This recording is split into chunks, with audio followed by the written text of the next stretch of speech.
I'm Patricia Walton. I'm the CEO of Beyond the Diagnosis. I'm also a researcher in tethered spinal cord syndrome and how it affects kids with different rare diseases.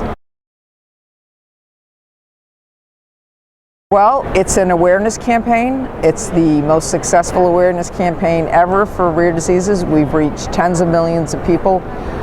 So the exhibit itself is artists from around the world donate their time and their talent to paint children living with rare diseases from all over the world. And then the exhibit goes on to travel. Initially, it was only going to travel to medical schools because it took 18 years to get my daughter diagnosed, and I thought we really needed to be in medical schools. But it's gone on to galleries. You know, we're reaching the general public, which is huge for people in the rare disease space. Because even though, you know, when I first got into this space of advocacy, it feels like we're on an island. You know, people with rare diseases are really isolated. So it feels like we're on an island. So, you know, over the past 10, 12 years, the island's getting really populated. There's, you know, pharma companies that work with pharma, and biotech, and all kinds of companies, but we're still on an island. And I would like people to know, like, you know, when they see a zebra pin, oh, that's rare diseases. As much as they see a pink ribbon and no breast cancer. I think there's so many benefits to having people that don't understand not just the rare disease community, to everybody involved. That if people outside of this community understand rare diseases, we're more likely to get services that we need. You know, I honestly didn't think we'd leave New England, but as I started to watch people connect with the exhibit, I could see them changing and being moved by what they were seeing. It's awful hard to talk to someone about a rare disease, even, you know, with my own kids, with my neighbors, with my family, with my friends. They don't understand Ehlers-Danlos syndrome. You know, they kind of glaze over. Their face that doesn't happen with these portraits.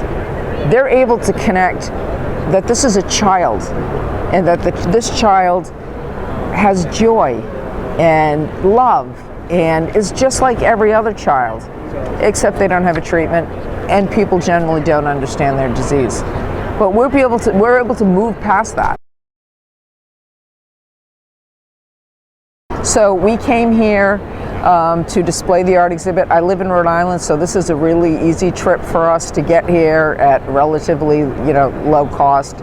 And so we brought the art exhibit here, and we decided that we were going to unveil a portrait to make this an extra special conference. So at 5:30,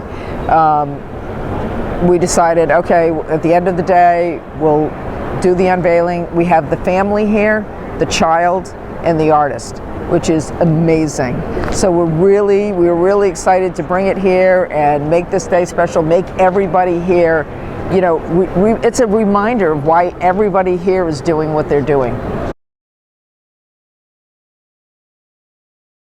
Tethered spinal cord was thought to be something associated with connective tissue disorders. So when you're born with a tethered spinal cord, it happens in the first 28 weeks of gestation. So you're born with it. And as you grow, you know, different things start to happen. Bladder and bowel dysfunction, scoliosis, gait issues, a lot of pain, growing pains, is often really a tethered cord. And through my connections with the art exhibit and people in the rare disease world, I noticed a friend of mine who had posted her son had KBG syndrome, and she posted, oh, we're going to have my son's Achilles tendons cut tomorrow. And I said, that's a mistake doctors make when they don't know there's a tethered cord. So I was asking her, does he have this, does he this? He had all the things. And she said to me, she brilliant woman, looked into it, she called me back, she said, I think you're right, I think it's a tethered cord. Found a neurosurgeon, they detethered his cord, he had a drastic reduction in seizures, he walked for the first time in 10 years, and his cognition improved. So then we started thinking, I wonder if other KBG kids have a tethered cord, and they did. And so we ended up getting published.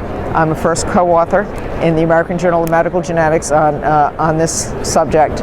And since then, I've discovered suspected tethered cord in 30 other rare diseases. So right now we're working with the rhizopathies, which represent, I think, 8 or 9 different diseases under their umbrella. So we're working with them to determine, we want to create a study for each of these groups that they can take to their doctors and say, look, these are the symptoms. My kid, according to these surveys, according to the polls that we've done, is likely to have a tethered spinal cord. And then we want to open a clinic and then start following these kids and how they over the years have developed once their cord is detethered. That it is incredibly easy to diagnose. That if you don't see it on an MRI, it doesn't mean it's not there. A lot of times it's a clinical diagnosis, and if they don't see it on the MRI, when you can't see it on the MRI, it's called a cult tethered cord. And more often than not, it is a cult tethered cord.